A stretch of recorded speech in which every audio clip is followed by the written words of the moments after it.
दूध की तरह सफेद नहीं होगा। लेकिन लेप्रोसी के मरीज में चारों कंडीशन मिलती हैं कि हो सकता है कि उसका जो पैच है वो स्किन कलर का हो सकता है उसका पैच हाइपर पिगमेंटेड हो, और उसका पैच हो सकता है हाइपो पिगमेंटेड और हो सकता है लेप्रोसी के मरीज का जो पैच है बिल्कुल मिल्की वाइट भी हो। लेप्रोसी के पैच में सारे शेड मिलते हैं, normal skin colour, hypo, hyper और मिल्की वाइट। पिटारियसिस में आमतौर से हाइपोपिगमेंटेशन मिलता है, दूध की तरह सफेद नहीं होता। लेकिन बर्स का मरीज का जो पैच होगा वो मिल्की वाइट होगा, दूध की तरह सफेद होगा, जैसे मैंने अभी ऊपर दिखाए थे।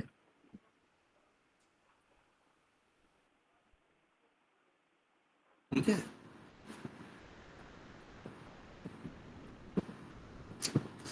पहला फर्क तो ये हो गया रंग का। अब दूसरा फर्क हम करते हैं इससे, मैग्नीफाई गिलास से। मैग्नीफाइंग गिलास से जब आप देखेंगे तो जो पिटारियसिस का मरीज है उसके ऊपर एक बहुत ही बारीक फाइन स्केल्स मिलेगा, जो कि नेकेड आई से आमतौर से नहीं दिखता जब तक कि बहुत ज्यादा ये सिबोरिया ना हो जाए, जिसको हम सिबोरिया डर्मेटाइटिस कहते हैं। अगर वो कंडीशन नहीं हुई है तो नेकेड आई से स्केल नहीं दिखते पिटारियसिस के मरीज में। लेकिन अगर आप मैग्नीफाइंग गिलास से देखेंगे तो दिख जाएंगे। दूसरी इसका, और जो लेप्रोसी का पेशेंट का व्हाइट पैच है उसको हम टेस्ट करते हैं सेंसेशन चेक करके, क्योंकि लेप्रोसी का मरीज में जैसे आप जानते हैं कि उसमें नर्व डैमेज होने लगती है। जब नर्व डैमेज होंगी तो सेंसेशन लॉस हो जाता है। अब जो सेंसरी लॉस अगर मिलेगा तो वो मरीज लेप्रोसी का होगा। उसको कैसे चेक करेंगे? उसका चेक करने का तरीका ये होता है, दो टेस्ट ट्यूब लेते हैं, एक टेस्ट ट्यूब में ठंडा पानी रखते हैं और एक में गर्म पानी रखते हैं। तो मरीज को तो पता चलेगा नहीं कि दोनों में कौन सी टेस्ट ट्यूब में ठंडा कौन सी में गर्म है। लेकिन आप डॉक्टर, आपको हाथ में आपको पता होगा कि मेरे कौन से हाथ में ठंडे पानी की टेस्ट ट्यूब है और कौन से में गर्म पानी की टेस्ट ट्यूब है। तो बारी बारी से उन पर लगा के देखते हैं और मरीज से पूछते हैं कि बताओ अब ठंडा पानी है इसके अंदर या गर्म है। और मरीज का जवाब अगर सही आता है इसका मतलब सेंसेशन ठीक है, और सवाल आंसर ठीक नहीं आता तो इसका मतलब सेंसरी लॉस है उसको। तो इस तरीके से हम पहचान लेंगे कि व्हाइट पैच लेप्रोसी का है या लेप्रोसी का नहीं है। एक इसके अंदर इन्वेस्टिगेशन होता है वुड्स लैम्प से करते हैं। वुड्स लैम्प आपने अगर देखा हो, एक छोटा सा एक लैंप होता है, उसके अंदर दो छोटी छोटी ट्यूबलाइट लगी होती है, एक व्हाइट होती है एक ब्लू होती है। बर्स के मरीज को किसी भी लाइट में देखिए आप, चाहे व्हाइट में देखें या ब्लू में देखें, तो जब उसको लाइट ऑन करके उसके शीशे के अंदर देखेंगे आप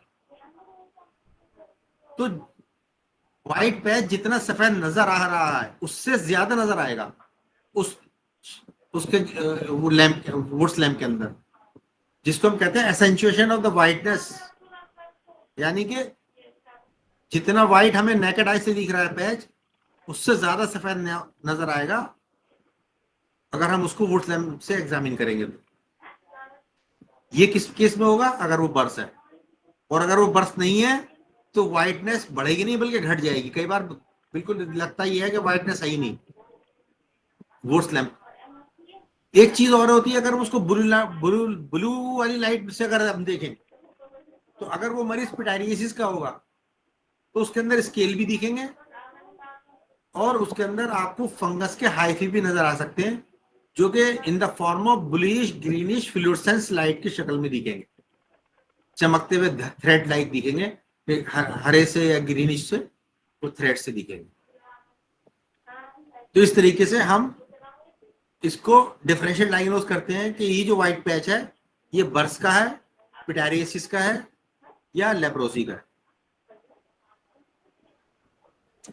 अब जल्दी से आ जाते हैं ट्रीटमेंट पे, क्योंकि आज के सब लोगों का आपका मकसद यही है कि बर्स का मरीज आया है और हमें उसका इलाज करना है। इलाज हम कैसे करेंगे? तो इलाज हम कैसे करें? इलाज हम ऐसे करेंगे जैसे इसमें मैंने दिखाया। हमने जो उसके कॉज थे उसको दूर करना। जैसे कि सबसे बड़ा कॉज क्या था इसमें? ज़ोफ़े क़ुव्वत मुग़य्यरा। ज़ोफ़े क़ुव्वत मुग़य्यरा को ठीक करने के लिए हमारे पास क्या कौन सी दवा है? वो है मुक़व्वी कबिद दवाएं। मुक़व्वी कबिद क्यों? अभी तो आप कह रहे हो क़ुव्वत मुदब्बिर बदन ज़ईफ हो गई, तो कबिद को क्यों सर? क्योंकि कबिद जो है वो क़ुव्वत मुदब्बिर का बदन का मरकज है।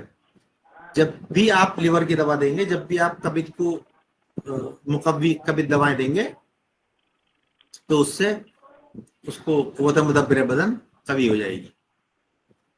दूसरा कॉज क्या है? Auto immunity. उसको सही करने के लिए क्या देगी? उसको लिए सही देते हैं मुक़व्वी मनात दवाएं। ऐसी दवाएं जो कि इम्यूनिटी को बढ़ाती हो, उसको हम कहते हैं मुक़व्वी मनात दवाएं। दूसरी कैटेगरी की वो दवाएं होंगी। तीसरी कैटेगरी की वो दवाएं हैं जिसको हम अद्विया मखसूसा कहते हैं। अद्विया मखसूसा वो दवाएं हैं जो कि किसी भी उसूल पे सही साबित हो या ना हो, मगर हमारे यूनानी फिजिशियन, हमारे बुजुर्ग, हमारे अतिब्बा उन दवाओं को उस बीमारी में इस्तेमाल करते आए हैं, जिससे कि वो बीमारी ठीक होती है। तो उन दवाओं को हम अद्विया मखसूसा कहते हैं। इन तमाम दवाओं के साथ और हम क्या करेंगे? फोटोथेरेपी कर सकते हैं। ये हमारा उसूल इलाज होगा। उसूल इलाज बहुत इंपॉर्टेंट है। अगर आपने उसूल इलाज सही बना लिया तो सब कुछ सही बना लेंगे आप। उसूल इलाज में क्या करेंगे? सबसे पहले हमारा उसूल ये होता है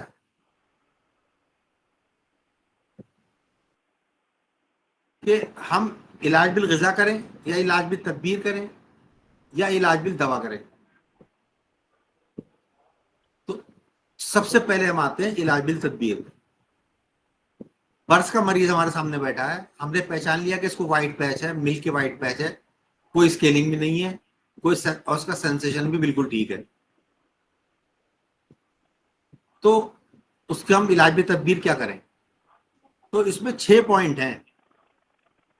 इन 6 पॉइंट पे गौर करना है, और उसके अंदर मरीज को, अभी ये 6 पॉइंट वो पॉइंट है जिसको असबाब सित्ता जरूरी है कहते हैं हमारे तिब्बी यूनानी में। ये वो चीजें हैं जो हम रूटीन में रोजाना करते हैं, जिनके बगैर हमारी जिंदगी ही नहीं है। तो उन रूटीन की चीजों में हम क्या मॉडिफिकेशन करें? इलाज में तदबीर का मतलब क्या है? इलाज में तदबीर का मतलब यह है कि डेली रूटीन में चेंजेस करना, जिसको हम कहते हैं लाइफ स्टाइल मॉडिफिकेशन। इलाजी तदबीर का अगर आप सही तर्जुमा करना चाहते हैं तो वो है लाइफ स्टाइल मॉडिफिकेशन। क्योंकि लाइफ किस पे डिपेंड करती है? असबाब सित्ता जरूरिया पे, और उसमें हम मॉडिफिकेशन कर रहे हैं। ठीक है। तो कुछ लोग करते हैं ना, इलाज तदबीर का मतलब रेजिमेंटल थेरेपी। रेजिमेंटल थेरेपी बिल्कुल नहीं है, बिल्कुल दिमाग से निकाल देना। इलाज तदबीर का मतलब है लाइफ स्टाइल मॉडिफिकेशन, यानी लाइफ के जो 6 जरूरी चीजें हैं उसके अंदर तब्दीली करना। पहला नंबर है हवाए मुहित। हवाए मुहित का मतलब क्या है? कि हमारी स्किन की चारों तरफ जो भी चीजें हैं वो सब हवाए मुहित है।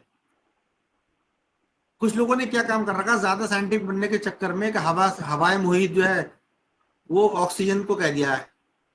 हवाए मुहित का मतलब ऑक्सीजन है जी, बिना ऑक्सीजन के हम जिंदा नहीं रहेंगे। अरे भाई वो तो ठीक है, लेकिन अगर खाली आप किसी भी इंसान को खाली ऑक्सीजन दे दी जाए, बाकी सारी चीजें हटा दी जाए, तो क्या जिंदा रह लेगा? बिल्कुल नहीं रहेगा। हवाए मुहित का मतलब ये है कि इंसान, हमारी स्किन के चारों तरफ जो भी चीजें हैं वो सही सलामत हो, नॉर्मल हो।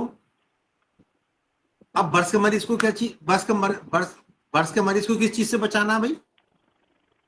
मैंने अभी बताया था, बर्स के मरीज को ऐसी चीज से बचाना है जो स्किन के कांटेक्ट में आके बर्स न पैदा कर दे। जैसे क्या? रबर की चीजें, प्लास्टिक की चीजें, रैक्सीन की चीजें, रबर के चप्पल, प्लास्टिक के हवाई चप्पल, रैक्सीन की चप्पल, और आजकल जो है लोग लेदर समझ के पहनते हैं, पता चला कि रैक्सीन है। और कुछ लेडीज जो होती हैं, खासतौर से देहातों की, गांव गांव की, छोटे शहरों की, तो छोटे छोटे पर्स होते हैं उनके पास। और वो पर्स जो होते हैं वो आमतौर से, या कई बार पर्स भी नहीं होते, खाली पॉलिथीन है, उसमें पैसे रखे और उन्होंने उठा के वो अपनी बिरा के अंदर छुपा लिया। पता चला कि वो ब्रेस्ट के ऊपर वाइट पैच बन गया।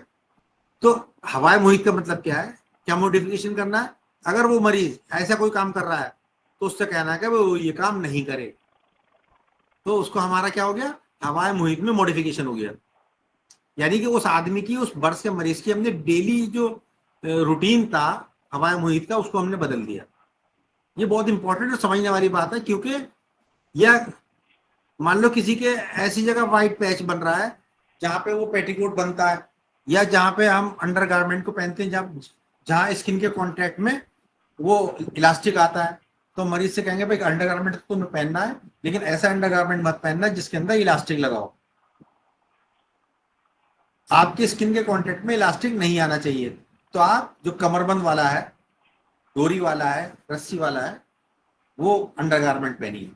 ऐसे ही ब्रेजरी ब्रा का भी चक्कर है, उसमें भी इलास्टिक होते हैं। कई बार कुछ ऐसे मैंने देखी है मरीज लेडीज कि जहां ब्रा की इलास्टिक आ रही थी, उसी जगह पे उसका व्हाइट पैच बन गया। तो उसको चेंज करने का मतलब क्या है कि हमने उस मरीज की हवाए मुहित को चेंज कर दिया। फिर दूसरा नंबर आता है माकूलो मशरूब। माकूलो मशरूब में हमें क्या करना है कि मरीज क्या खाता है, क्या पीता है, उसमें हम क्या मॉडिफिकेशन करना है। पता चला कि मरीज को जो है वो खट्टी चीजें खाने का बड़ा शौक है, और खट्टी चीजें उससे क्या होता है, खट्टी चीजें जो होती हैं वो मेलेनिन की सिंथेसिस को रोकती हैं। इसका मतलब जो है वो रंग को लाइट करती हैं। अब शायद यही वजह होगी जो लेडीज और खवातीन होती हैं वो खट्टी चीजें ज्यादा पसंद करती हैं, क्योंकि ये तो सदियों से चली आ रही है कि खट्टी चीज खाएंगी लेडीज। तो उसके पीछे शायद यही लॉजिक है। तो बर्ड्स का मरीज को क्या कहना है कि भाई तुम्हें खट्टी चीजें नहीं खानी। अच्छा, बर्ड्स का मरीज खुद भी आपसे पूछेगा कि डॉक्टर साहब को ये बताइए कि मैं क्या खाऊं और क्या नहीं खाऊं। तो बिल्कुल सिंपल चीज याद रखो, उसे क्या चीज नहीं खानी, हर वो चीज नहीं खानी जिसका टेस्ट खट्टा हो। क्योंकि खटाई जो है वो पिगमेंट की जेनेसिस, पिगमेंटोजेनेसिस को इनहिबिट करती है, मेलेनिन जेनेसिस, मेलेनिन फॉर्मेशन को रोकती है। नींबू है, संतरा है, लिमका है, मिरिंडा है, अचार है, जितनी भी खट्टी चीजें हैं, हर वो खट्टी चीज जिसका टेस्ट खट्टा हो वो नहीं खानी। ये हमें चेंज करना है माकूल मशरूब में। और खाना क्या है, ज्यादा क्या खाना है, ज्यादा क्या खाएंगे, ज्यादा वो चीज खाएंगे जिससे बदन के अंदर हीट पैदा हो। क्योंकि आपने देखा शुरू में मैंने बताया था, परूदक या बलगम दोनों चीजें हैं, और इन दोनों चीजों को कौन चीज खत्म करेगी, हार ग़िज़ाएं। तो मरीज जितनी भी हार ग़िज़ाएं वो सब खाए। अक्सर तुमने देखा इसके अंदर एक मरीज सवाल करता है कि साहब मैं मच्छी खा लूं। फिश के लिए अक्सर लोग सवाल पूछेंगे कि साहब मैं फिश खाऊं या नहीं खाऊं। फिश खाने में कोई हरज नहीं है, क्योंकि फिश जो है वो मुसख्खिन ग़िज़ा है, यानी हीट प्रोड्यूस करती है। हार ग़िज़ा है, चिकन, मटन, गोश्त, किसी भी तरह का अंडा, हर चीज खा सकते हैं, खट्टी चीज नहीं खानी। ये माकूल मशरूम में चेंजेस है। अब आता है हरकत सुकून बदनी। अब आपने देखा कि मरीज अगर ये सूरज की रोशनी में ज्यादा रहेगा तो रंग ज्यादा बनेगा। तो हरकत सुकून बदनी को हम क्या कह सकते हैं, पता चला कि वो आदमी किसी ऐसी जगह रहता है तो धूप में निकलता ही नहीं है, तो उसको हम कहेंगे भैया थोड़ी देर धूप में भी रहा करो। तो ये उसमें मॉडिफिकेशन हो गया रूटीन में उसके। अब ऐसा नफसानी, नफसानी में क्या चेंजेस करनी है इसकी, ये भी बड़ी सोचने वाली बात है। बिल्कुल, मैंने जब आपको साइंटिफिक एक्सप्लेनेशन दिया इस डिजीज का, तो मैंने बताया था ऑक्सीडेटिव स्ट्रेस, किसी भी तरह के स्ट्रेस से उसके बदन के अंदर जो है वो ऑक्सीडेटिव स्टेट होता है, जिसको रोकने के लिए उसके मरीज का जो नफसानी सुकून है उसको कायम करना बड़ा जरूरी है। वो कैसे होगा, वो होगा क्योंकि बर्स का जो मरीज होता है आमतौर से स्ट्रेस में होता है, तो उस मरीज को समझाएंगे, उसकी काउंसलिंग करेंगे कि भाई आप परेशान मत हो, इंशाल्लाह आप ठीक हो जाओगे। वो कहेगा था मैंने तो सब इलाज कर लिया, एलोपैथिक कर रहा हूँ, 3 साल से एलोपैथिक कर रहा हूँ, 2 साल से मैं आयुर्वेदिक कर रहा हूँ, तो बहुत सारे हकीमों साहब के पास भी गया, उनसे भी मैंने बहुत सारी दवाएं ली, लेकिन मैं ठीक नहीं हुआ। तो आप उनको समझाएंगे कि भाई इंशाल्लाह अब आपको हम सही दवा देंगे और अल्लाह के हुक्म से आप ठीक हो जाओगे। उसको एश्योरेंस कराना है, तो जिससे कि उसका जो नफसानी सुकून बर्बाद हो गया है वो वापस आ जाए। नौमो यकसा में इसमें कुछ करना नहीं है, नॉर्मल स्लीप आदमी रहे। एहतबास इस्तफराग, ये छठा और बड़ा इंपॉर्टेंट पॉइंट है, जिसके ऊपर हमारा पूरा तिब्बी फलसफा डिपेंड करता है, जिसमें पूरी अखलाक का फलसफा है। तो इसमें अगर किस चीज का इस्तफराग करना है, हमें बलगम का करना है, तो हम इसको ऐसी दवाएं देंगे जो कि बलगम का मुंजिज और मुसिल हो। पहले मुंजिज ने कुछ दिन, उसके बाद मुसिल दे दें, बात खत्म। इस तरीके से हम इलाज भी तदबीर करते हैं मरीज का। ठीक है भाई, इलाज भी तदबीर हो गया, इलाज बिल गज़ब भी मैंने इसके अंदर बता दिया आपको।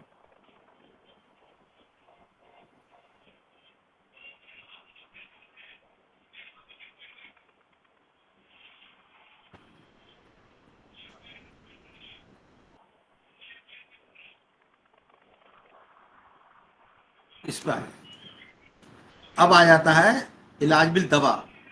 इलाज बिल दवा में आप क्या करेंगे?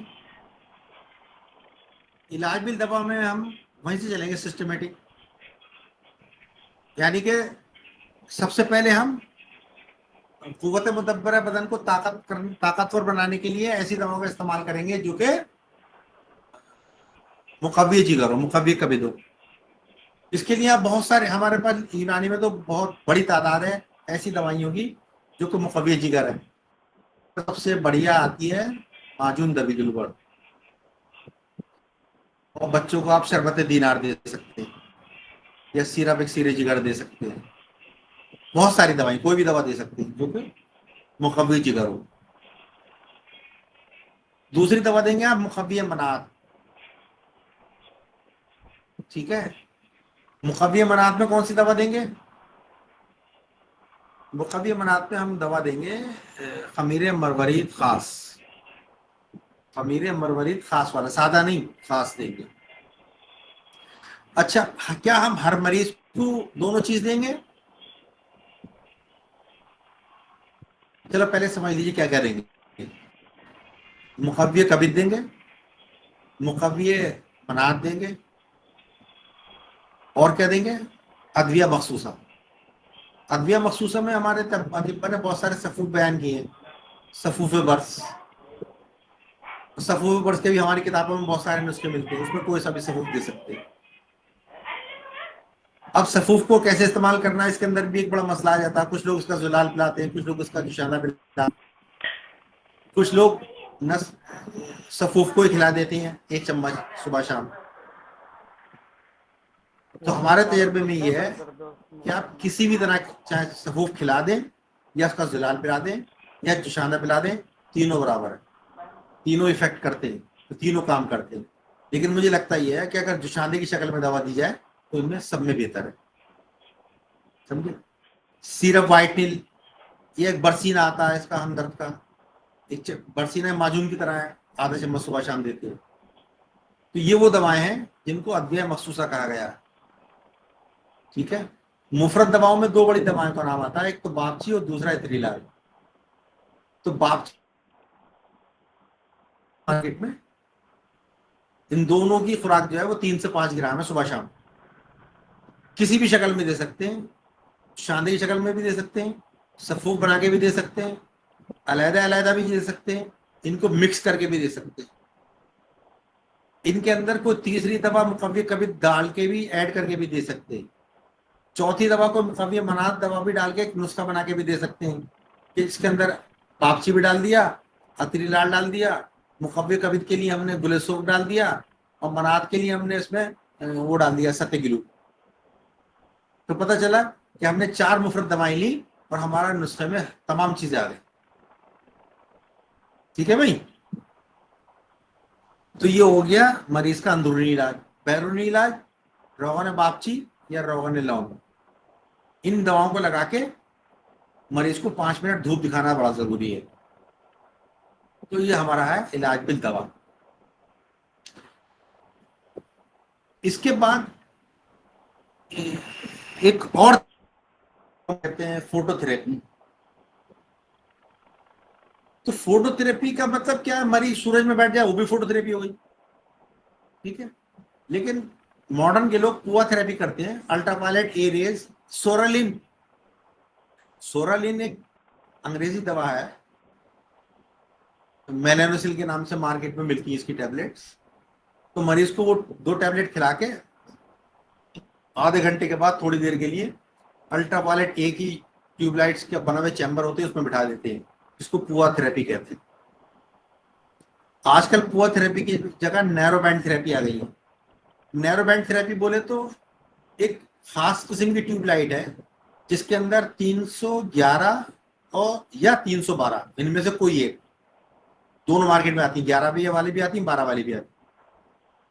इस वेवलेंथ की लाइट होती है और ये इसको इसको narrow band wave ultraviolet light कहते हैं। और ये सबसे ज्यादा इफेक्टिव लाइट है और सबसे ज्यादा सेफेस्ट है। The most effective and the safest light spectrum है इसका। तो मरीज को जो है 5-7 मिनट या 10 मिनट के लिए उसकी रोशनी में बिठाते हैं, इसको हम कहते हैं फोटोथेरेपी। तो इसको हमने किस तरह चेंज कर सकते हैं। मॉडर्न वाले तो क्या करते हैं, कुछ सोरेन खिला के बिठाते हैं, आपको कुछ नहीं करना है और मरीज पे कोई दवा नहीं लगाते। आपको क्या करना है, यही ट्यूबलाइट इस्तेमाल करनी है, नैरो बैंड वाली, फिलिप्स कंपनी की आती है, 2 फीट की भी आती है, 4 फीट की भी आती है। तो आप नैरो बैंड की मिल जाती है। तो आपको मरीज को रोगान बापची लगवाइए या रोगान लॉन लगवाइए या सफूफ का जो जलाल था वो तो आपने पिला दिया, सफूफ उसका जो सुफल है उसको सिरके में घोल के भी लगा सकते हैं आप, पेस्ट बना के।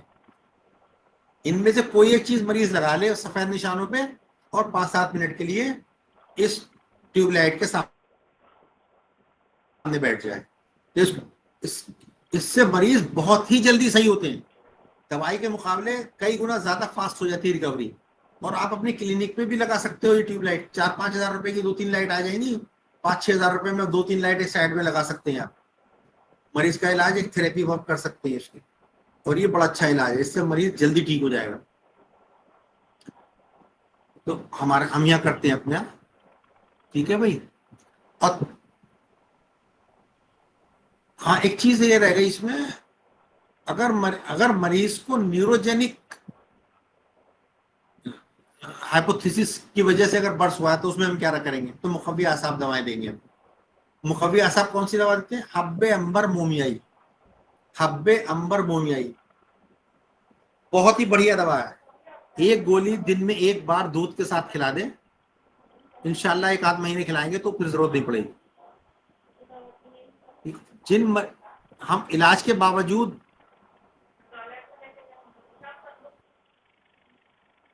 ये बता रहा था ये इलाज शुरू कैसे करें।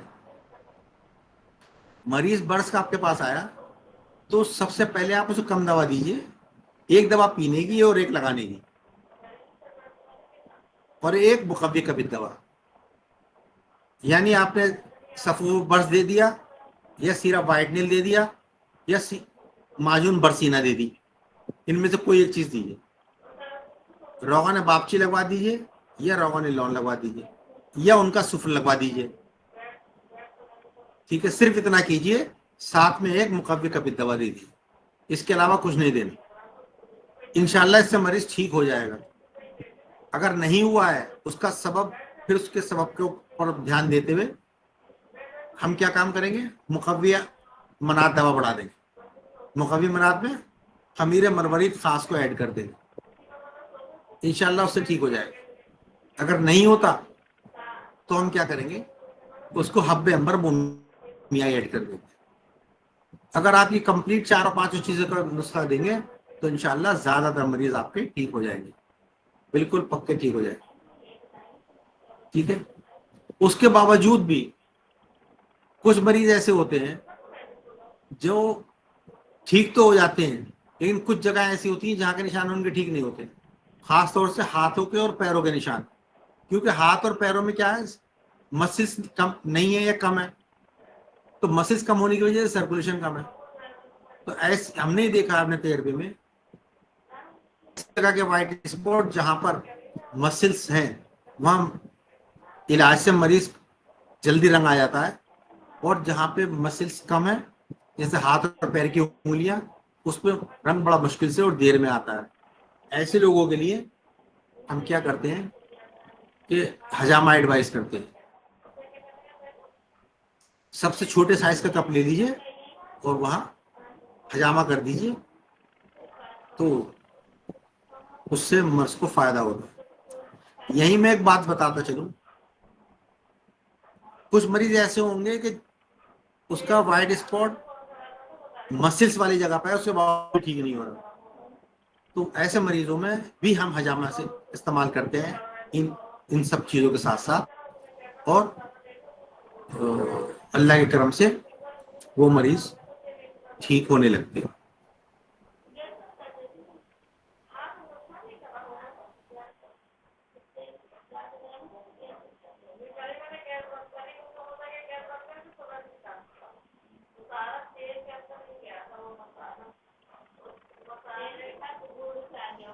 मेरे ख्याल में आज के लिए इतना ही काफी है। Now this is time, this is your time. I want to question. Sir मेरा सबसे पहला सवाल मेरा ये है, जो आपने अभी बताया ना कॉम्बिनेशन बापची, सत्तगिलो, अत्री लाल और मुकव्वी कबित में, इसके अंदर आपने क्या बताया सर?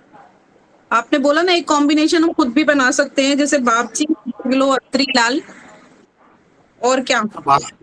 बापची, अत्रीलाल, गुलेसुर, तो गुलेस, सर गुलाब के फूल। जी जी जी। डोज देखो क्या जी रहेंगी सर? देखो ऐसा है, ये जितनी पहले और दूसरे दर्जे की जी दवाएं हैं वो 3 से 5 ग्राम डोज रखते हैं, इसमें कोई ज्यादा नुकसान का नहीं होता।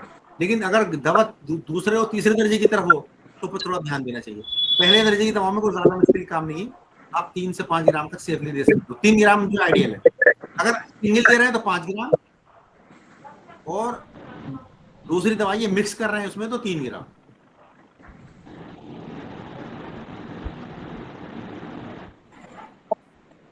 जैसे ये जो ये जुलाल पिलाने के बाद जो है इसका इसका इसका जो बचा हुआ फोक होता है उसको भी हम लगवा लेते हैं लोकली, तो पेशेंट को जो पड़ जाते हैं, तो सर वो ब्लिस्टर से घबरा जाता है, फिर वो ट्रीटमेंट छीन लेता है, तो उस सूरत में आप क्या रिकमेंड करते हैं कि उसके ब्लिस्टर जो है ना या उसको जलन में थोड़ा आराम हो जाए, हम लोकली हम कुछ दें उसको?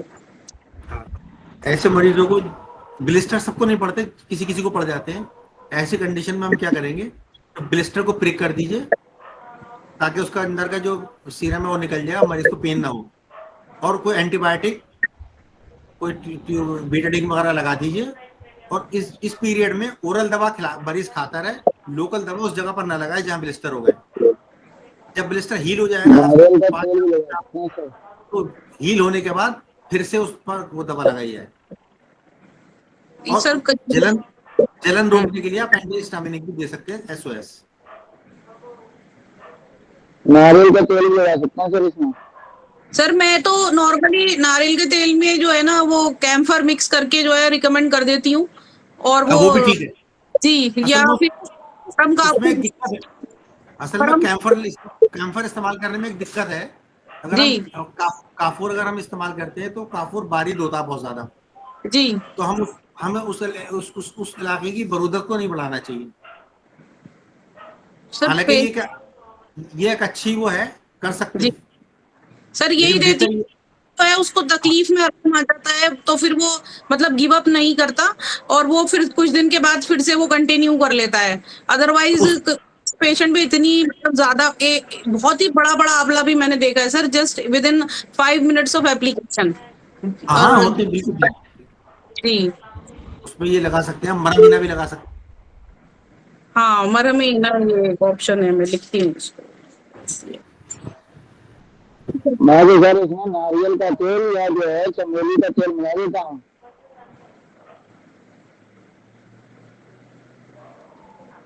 जी काबिज साजिद साहब। नहीं, यूँ आप लोग सब क्वेश्चन पूछ लीजिए सर से जल्दी-जल्दी जिसका कोई भी क्वेरी है। जी अस्सलाम वालेकुम वालेकुम सलाम।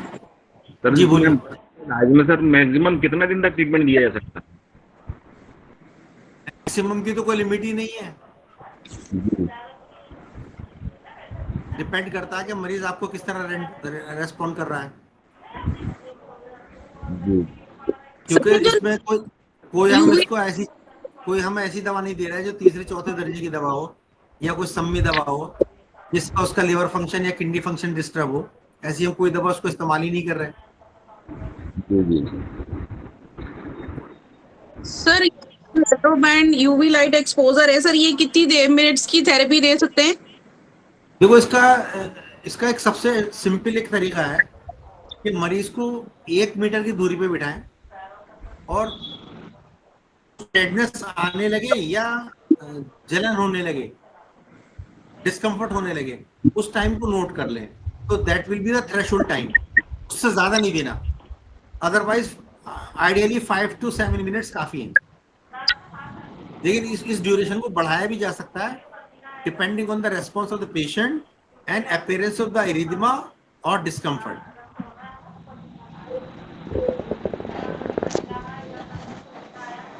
सर सर अस्सलाम वालेकुम। ये अथरीडाल कहाँ मिलता है? बाजार में मिल जाता है या पहले हमारे यहाँ अलीगढ़ में तिबिया कॉलेज के आसपास चारों तरफ पैदावार इसकी? और कोई कागजंगा नाम से भी शायद मिलता है, कागजंगा कहते हैं शायद उसको। भाई ये एक्चुअल में ये इजिप्ट की मिस्र की दवा है। अच्छा, वहाँ मिस्र में ये घास के तौर पे उगता है, और तो यहाँ पे कुछ लोग अगर कास्ट करते होंगे तो मिल जाएगा, अदरवाइज कहीं ना कहीं से आप मंगा सकते हैं। क्या नाम बताया आपने, क्या कहते हैं इसके? कागजंगा नाम इसका बताते थे लोग। काग जमुना। कागजंगा, कागजंगा। काग जंगा। चलिए, पता ये मुझे आपने अच्छा इजाफा किया, मैं नोट कर लूंगा इसको। काग जंगा। सर एक सवाल है सर। अस्सलाम हाँ वालेकुम। बोलो। अरे सर। जी सर, जैसे वीटिल बर्ड्स का पेशेंट आया हमारे पास, तो उसके पास 1 या 2 या 3 पैचेस रहते। जब हमने मेडिसिन स्टार्ट किया जैसे मुंजिज मोसिल वगैरह, तो समटाइम्स हाँ, बॉडी में पूरा स्प्रेड होता और कुछ टाइम के बाद जनरलाइज विटिलिगो होता। तो उसके लिए कोई डोसेजेस बढ़ाना या फिर कुछ और इन्वेस्टिगेशंस करवाना पड़ेगा, ऐसा कुछ? देखिए ऐसा इन्वेस्टिगेशन में तो कुछ आएगा नहीं उसको, लेकिन ये ओके। अक्सर देखा गया है, ऐसा ऐसा होता है, ये मरीज ये आप कुछ मरीज जी ऐसे जी। होते हैं, हम इलाज करते रहते हैं, कुछ मरीज निशान ठीक होते रहते हैं और नए निशान भी आते रहते हैं, या कुछ जी जी। मरीज ऐसे भी होंगे कि जो ठीक ही नहीं हो रहा लेकिन नया निशान आ चले जा रहा है। इट जी। Depend on the multiple factor. जैसे आपने देखा कि पता चला कि उसके अंदर हो सकता है उसका कुव्वत मुदब्बिर बदन भी ज़ईफ हो, उसको ऑटो इम्यूनिटी भी हो, समझे, और हो सकता है कि उसको वो ऑक्सीडेटिव स्ट्रेस भी हो, ठीक है, हो सकता है ओके। उसको न्यूरोजेनिक कॉज भी हो। तो ऐसी कंडीशन में जैसे मैंने बताया, तो हम सारी चीजों को कवर करके चलेंगे। तो ऐसे मरीजों को मैं क्या ओके। करता हूँ, जिन जिन मरीजों को नए निशान नहीं रुक रहे हो या आ रहे होते हैं, तो उनको मैं मान के चलता हूँ कि शायद इनके अंदर कोई असली सबब है न्यूरोजेनिक। तो उसके अंदर ओके।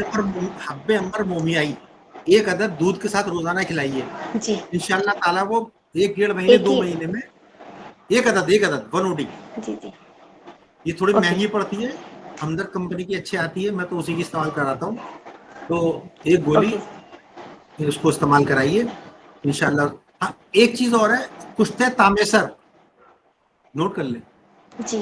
तांबे यस का सर। कुश्ता, कुश्ते शाम। कुश्ता ताम। तांबे का ओके कुश्ता, सर। कुश्ता तामेसर जी। 100 मिलीग्राम देना है, सिर्फ 100 मिलीग्राम चावल के बराबर। इसकी तो डोज जी सर बहुत जी। कम। कुश्ता तामेसर 100 मिलीग्राम। खाना कैसे है, मक्खन के अंदर मिक्स करके या दूध के ऊपर जो मलाई होती है उसके अंदर मिक्स करके, चावल से ज्यादा नहीं ओके। देना, दिन में एक बार। जी जी। इसके ओके अंदर सर। जिंक का इस्तेमाल भी बड़ा मुफीद है, जिंक। जैसे कॉपर के बर्तन में का पानी भी पिलाते सर बर्ड्स के उसमें। ठीक है, वो भी दे जी। सकते हैं। Yes yes. लेकिन समटाइम्स सर कुछ पेशेंट अगर 1 से 4 न्यू स्प्रेड हो रहा, तो दवाएं रोक देते और बताते कि नहीं शायद ये दवा से बढ़ रहा, तो वैसे टाइम पे काउंसलिंग रिक्वायर होती है या कुछ ऐड करने की ज़रूरत पड़ेगी? नहीं, बिल्कुल उसको काउंसलिंग करिए, उसको बताइए कि भाई इसका जो फैक्टर्स होते हैं, आजकल सब पढ़े लिखे लोग हम नेट पे पहुंच आ जाते हैं, उनको खुद पता होता है कि इसकी कोई भी चीज़ क्लियर नहीं है। तो भाई इसका बहुत काज ओके। होता है, आपके अंदर किसी मरीज में इसका सबब कॉजेस कम होते हैं, किसी में ज़्यादा होते हैं। बदकिस्मती से आपके ऐसा लगता है कि ज़्यादा है, तो इंशाल्लाह आप उसको उसकी हिम्मत नहीं तोड़नी। आपका ओके। काम है काउंसलिंग करना, उसको भरोसा दिलाना। कुछ लोग होते हैं कि तू कभी ठीक ही नहीं होगा, ऐसा कभी नहीं करना। उसको नहीं नहीं हमेशा अल्लाह से दुआ करना उसके हक में, और हब्बे उमर मोमिया दीजिए, इंशाल्लाह आराम मिलेगा। सर ये बाकी दवाओं का हमदर्द का अवेलेबल होता है या कोई और हमदर्द वाले बना रहे हैं? कई कंपनियां बनाती हैं हमदर्द का, मैं तो वही देता हूँ। हमदर्द का सस्ता और अच्छा रहता है, और भी लोग बनाते हैं लेकिन हमदर्द का ठीक है। सर इसका मुंजिज मुसिल वाला जो है वो नुस्खा वो बता दीजिए, किस तरीके से इसको मुंजिज मुसिल देंगे। देखिए ऐसा है, उसका बहुत बड़ा मसला नहीं है मुंजिल मुसिल का। इसके अंदर मैं आपको बताऊं, उसमें हब्बे अयारज का हम इस्तेमाल करते हैं, हब्बे अयारज 2BD। और अगर आप मुफरत देना चाहते हैं तो तुरबुत गारिकून और अफ्तीमून दे देते हैं। तुरबुत गारिकून और अफ्तीमून 3-3 ग्राम दे देते हैं।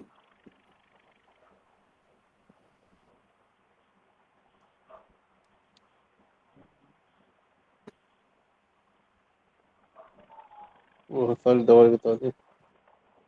और कुछ दिन के बाद इसके अंदर सना मक्खी का इजाफा कर देते हैं 1 ग्राम का। लेकिन ये मुंजिज और मुसिल बहुत ज्यादा नहीं देने चाहिए, इसका जितना रिकमेंडेड है उससे ज्यादा ना दें। सर अस्सलाम वालेकुम। वालेकुम सलाम जी यूसुफ साहब। सर मैं ये कह रहा था कि लेप्रोसी के जो पैचेज बन जाते हैं इसमें भी ट्रीटमेंट दे सकते हैं सर?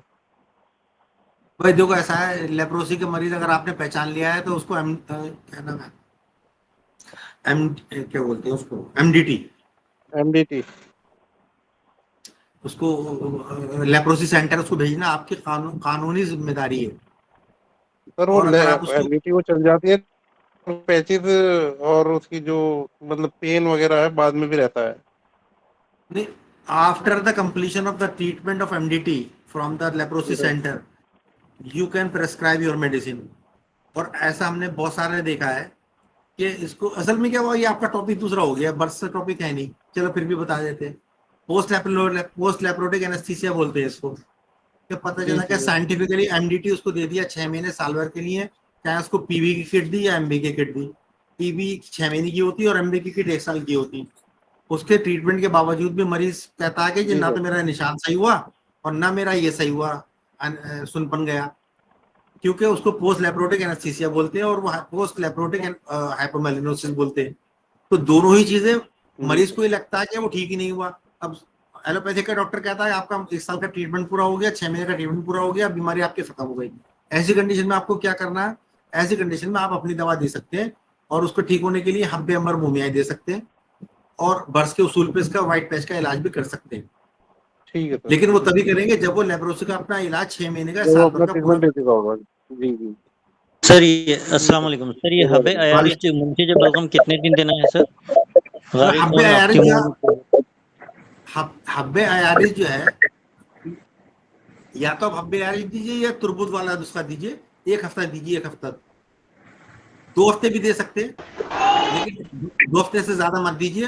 और मुस्लिम जो सनामकी का इजाफा आप करें तो वो भी 1 हफ्ते से ज्यादा ना दें। सर तो ये हब्बे आ रहा है जो और ट्रीटमेंट दे रहा है उसके साथ में देना है कि उसको सेपरेट देना है? देखिए उसूल तो ये होता है कि पहले ही अलहदा तौर से दी जाए। उसूल तो तिब का यही है कि पहले वो दे दिया है। लेकिन हमें ट्रीटमेंट की जल्दी होती है, मरीज को फायदा भी होता है, तो साथ में ही आप दे जी सकते हैं। शुक्रिया। सर कुछ लोग मॉडर्न के साथ यूनानी ट्रीटमेंट देते हैं, वो ऐसा कर सकते हैं या फिर सिर्फ यूनानी ही रखना है? इसमें तो मॉडर्न का कोई ट्रीटमेंट है ही नहीं। सर टेक्रोलोमस एक वो रहता है। टेक्रोलिमस जो है वो, टेक्रोलिमस जो है तो असल में वो लेटेस्ट जनरेशन का स्टेरॉइडल ग्रुप है। उससे भी जो है कुछ मरीजों को फायदा होता भी है, लेकिन उसके बावजूद भी इससे रिकवरी नहीं होती। मैंने बहुत सारे मरीज देखे हैं, in spite of taking tacrolimus they are not getting response. Sir recurrences हो जाती हैं सर। आईब्रोज के अंदर एक बार मैंने दिया था एक पेशेंट को, उसको आईब्रो पे रिजल्ट नहीं आ रहा था और वो बहुत ही यंग, मतलब बहुत ही hardly she was 10 to 12 years old girl. तो जी उसके अस्सलाम बाद वालेकुम। टाइम बाद उसको रिकरेंस, मतलब उस वक्त तो वो बिल्कुल गायब हो गया and after hardly 3 to 4 months it repair. वो हब्बेमर मोमिया दीजिए, और ऐसे मरीजों को जो है ना, जो लिवर टॉनिक चलाते रहो कोई ना कोई जी बदल बदल के, जी वो ज्यादा अच्छा है। मेंटेनेंस पे रख दे कुछ साल के लिए उसे। जी। जी अस्सलाम वालेकुम। जज़ाकल्लाह। सर सर एक पेशेंट है, फीमेल पेशेंट जी है, 19 साल की है। उसके बैक ऑफ द नेक पर 3 पैचेस थे। उसने 2-3 एमडी स्किन स्पेशलिस्ट को दिखाया था। उन्होंने हाँ मॉडर्न खिलाई थी मेडिसिन, करीब 2 महीने मेडिसिन चली थी, लेकिन उससे कोई रिजल्ट नहीं आया। तो मैंने उसको न्यू शमा का नो बर्स और नो ऑइंटमेंट दिया था, तो अल्हम्दुलिल्लाह उससे उसको आराम तो हो गया। करीब जी 1.5 महीने से इस्तेमाल करा रहे हैं। और जी जब जी उस ऑइंटमेंट को लगवाते हैं तो धूप में करीब 5-10 मिनट के लिए उसको खड़ा करवा देते हैं। जी जी तो अल्हम्दुलिल्लाह आराम बहुत अच्छा मिला, लेकिन अब इचिंग बहुत ज़्यादा हो रही है और जिसकी वजह से मैंने उसको होल्ड करवा दिया है। तो ऐसी जी जी। कंडीशन में सर क्या करना चाहिए? देखिए, इचिंग के लिए आप ऐसा करिए, उसको हब्बे अयारिज दे दीजिए, या ये जो मैंने अफ्तीमुन गारिकुन और तुरबुत का जुशाना दिया ना, ये असल में क्या, हमारा मिसकंसेप्शन ये है कि ये जो मुंजिज मुसिल है, इनका काम खाली मुंजिज मुसिल करना है, ऐसा नहीं है। मुंजिज मुसिल तो हमारा तिब्बा ने उनको उसमें आजमाया है, वो इस्तेमाल किया है, वो देते हैं, लेकिन इसके अलावा इनके हर ड्रग के अपने इंडिविजुअल इफेक्ट्स हैं। तुरबुत गारिकुन और अफ्तीमून 3-3 ग्राम या 3 से 5 ग्राम सब ले सकते हैं। इनको आप देंगे तो ये इचिंग में भी फायदा करती हैं, ये जी, मुसफ़ी भी है कहीं ना कहीं। और अगर ये तुरबुत गारिकुन अफ्तीमून का निशाना दे दीजिए उस मरीज को, इंशाल्लाह उसको तो उसके साथ साथ इसकी इचिंग में भी कंट्रोल हो जाएगी। जी, जी। और एक जो जोसाना चीनी बीडी वो भी दे और सकते उसको इजाफा कर सकते हैं उसके साथ। हैं। सर जोसाना बीडी इस्तेमाल कराना कि ओडी इस्तेमाल कराना चाहिए? जो शानदार जो है, बेहतर तो ये होता है कि हमारा तिब्बत का दस्तूर है कि पहले उस जुशाने को उबाल के सुबह में पिला दिया और उसी जुशाने को दोबारा पानी डाल के शाम को पिला दिया, क्योंकि एक बार के उबालने में तकरीबन 60 से 70% जो एल्कोलाइड्स है, जो कंटेंट्स है, वो पानी में आ जाते हैं, और बाकी अज्जा जो है 10 से 20% सेकेंड टाइम में आ जाते हैं। जी जजाकल्लाह। सर एक क्वेश्चन था मेरा। जी सर कहते हैं कि मछली खाने के बाद कोई दूध पी ले या दही खा ले तो ये उसकी वजह से ज्यादा फ्लेयर अप हो जाता है, ये क्या वाकई हकीकत है? देखिए, एक किताब में मैंने भी पढ़ा था इस तरह का, लेकिन ये एक मिथ है। अगर ये सच्चाई होती ना, तो ये जो बेचारे बंगाल और बांग्लादेश में रहने वाले लोग हैं, सबको बर्स होता। ये बिना मच्छी और दूध के कोई खाना ही नहीं इन लोगों का। सर ये शैल शुक्रिया सर। चल फॉर नाउ। हाँ? चला, आपने बहुत टाइम दे दिया सर, मैं आपकी वजह से बोल रही हूँ। सर बताइए। एक सवाल लास्ट, जैसे मैंने हाँ, जल्दी बहुत बोलिए। सारे बुक्स में पढ़ा था कि डेयरी प्रोडक्ट जैसे दूध वाले जो अग़ज़िया है वो ख़ास तौर पे बर्ड्स के पेशेंट के लिए अवॉइड करना, और आज आपने बताया कि दूध का इस्तेमाल करना, तो इसका कोरिलेशंस कैसा, असल में जैसे कुछ शरीयत किताबों बाब? जी जी कुछ जी किताबों में लिखा भी है और कुछ हमारा तिब्बा बताते हैं, उसकी वजह वो सूरत नोइया है।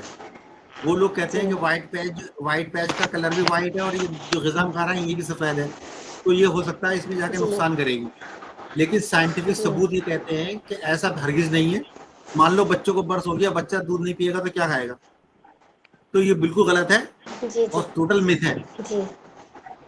हजारों के लेकिन सर मैंने हाँ जी 20,000 मरीज अब तक होगा मेरे ट्रीटमेंट का कर दिया होगा मैंने, और ओके अल्हम्दुलिल्लाह मैंने किसी का दूध बंद नहीं करा, बल्कि जो बच्चे बंद करके आए थे उनके साथ मैंने चालू करा दिया दूध।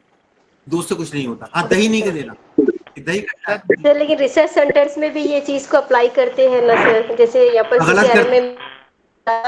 जी जी, वो गलत करते हैं, उसमें वो स्पेशली गलत डाइट चार्ट बोल सिर्फ के है, यहाँ उसमें फर्स्ट मेंशन वही है। जी जी बट सिर्फ खट्टी सर चीज को बर्ड्स रोकना के है, पेशेंट ठंडा पानी सिर्फ वगैरह खट्टी इस्तेमाल ओके चीज। कर सर, सकते हैं? नेक्स्ट मैं यही करूँगी इंशाल्लाह। जज़ाकल्लाह सर। ठंडी चीजें दूसरी चीज अगर वगैरह? कोई रोकना चाहते हैं तो ठंडी चीज, बाहरी चीजों को रोक सकते हैं। जज़ाकल्लाह। Okay sir. बहुत बहुत शुक्रिया सर, जज़ाकल्लाह, अस्सलाम वालेकुम व रहमतुल्लाह। सब सब सब सबको थैंक यू बोल दो। और थैंक यू सब सर। बहुत ज्यादा थैंक यू, बहुत सारी अच्छी चीजें सीखने को मिली सर। बहुत बहुत शुक्रिया आपका सर। बहुत दिया, जज़ाकल्लाह खैर सर। मेरी तरफ से, डॉक्टर हिना कौसर की तरफ से आपको बहुत बहुत में आए आप हमारी। वो आप अच्छे से अपने मतलब चलाएं माशाल्लाह। सर बहुत अच्छा चल रहा है, सर आपकी दुआओं से यहाँ तक पहुंच गए सर। शुक्रिया शुक्रिया, खुश रहो। इंशाल्लाह। जी, अस्सलाम वालेकुम। वालेकुम। जज़ाकल्लाह खैर।